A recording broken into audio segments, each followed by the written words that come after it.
मेहंदी वाली करवा दे, झुमका वाली करवा दे रे करवा दे, लाल की माता करवा दे, अमर सुहागन करवा दे, सदा सुहागन करवा दे, लाल की माता करवा दे, लिया की प्यारी करवा दे, सात सुहागन करवा दे, अमर सुहागन करवा दे।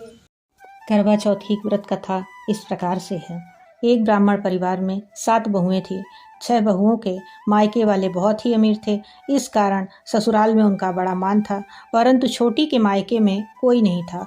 वह घर का सारा काम काज करती, सबकी सेवा करती, पर कोई भी उससे प्यार नहीं करता। सभी धुतकारते रहते। तीज त्योहारों पर भी जब उसके मायके से कोई नहीं आता तो वो बहुत दुखी होती। हर वर्ष की तरह इस वर्ष भी करवा चौथ का व्रत आया। अन्य बहुओं के मायकों से उनके छोटे भाई करवा लेकर आए, पर छोटी के मायके से यदि कोई होता तो करवा भी लाता। सास भी छोटी को ही खरी खोटी सुना रही थी। वह दुखी होकर घर से निकल पड़ी और जंगल में जाकर रोने लगी। एक नाग बहुत देर से उसका रोना सुनता रहा। अंत में वह अपने बिल से निकल आया और छोटी बहू से पूछने लगे, बेटी क्या बात है, तुम रो क्यों रही हो? छोटी बहू बोली, आज करवा चौथ है, मेरा कोई भाई नहीं है। यदि मेरा कोई भाई होता तो आज जरूर करवा लेकर आता। नाग को छोटी बहू पर दया आई। नाग ने कहा, बेटी तुम घर चलो, मैं अभी करवा लेकर आता हूँ। थोड़ी देर बाद नाग ससुराल पहुंचा। ससुराल वाले इतना सामान देखकर चकित हो गए। सास भी प्रसन्न हो गई। सास ने प्रसन्न मन से छोटी बहू को नाग देवता के साथ भेज दिया। नाग देवता ने छोटी बहू को अपना सारा महल दिखाया और कहा, जितने दिन चाहो आराम से रहो, मन चाहा खाओ, मन चाहा पहनो, पर एक बात याद रखना, सामने रखी नांद कभी मत खोलना। छोटी बहू सारा समय महल में आराम से काटती, पर नांद के बारे में उसकी उत्सुकता बढ़ती ही जाती।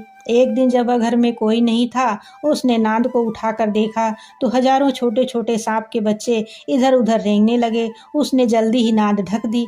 जल्दी में एक सांप की पूंछ नांद के नीचे आकर कट गई। शाम को नाग के आने पर छोटी ने अपनी गलती स्वीकार कर ली। नाग ने भी उसे क्षमा कर दिया।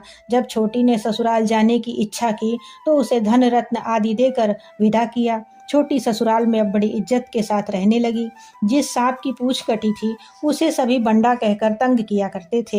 एक दिन उसने अपनी माँ से पूछा कि माँ, मेरी पूंछ कैसे कटी है? माँ ने कहा कि छोटी बहू के नाद उठाने और जल्दी में रखने में ही तुम्हारी पूंछ कटी है। तो वह बोला कि मैं छोटी से बदला जरूर लूँगा। माँ के बहुत समझाने पर भी वह एक दिन चुपचाप छोटी के घर जा पहुँचा और मौका पाकर उसे काटने के लिए सोचने लगा। वहाँ छोटी बहू और उसकी सास में किसी बात पर बहस हो रही थी तो छोटी कसम खा खा कर कह रही थी कि मैंने ऐसा कोई काम नहीं किया है। वह कह रही थी कि मुझे बंडा भैया से प्यारा कोई भी नहीं है, उन्हीं की कसम खाकर कहती हूँ, मैंने ऐसा कोई काम नहीं किया है। बंडा ने जब सुना तो सोचने लगा, जो मुझसे इतना प्यार करती है मैं उसे ही काटने आया हूँ। वह चुपचाप घर चला गया। घर पर माँ ने पूछा, ले आए बहन से बदला? वह कहने लगा, माँ बहन से कैसा बदला? तभी से बंडा भाई व छोटी बहन हुए।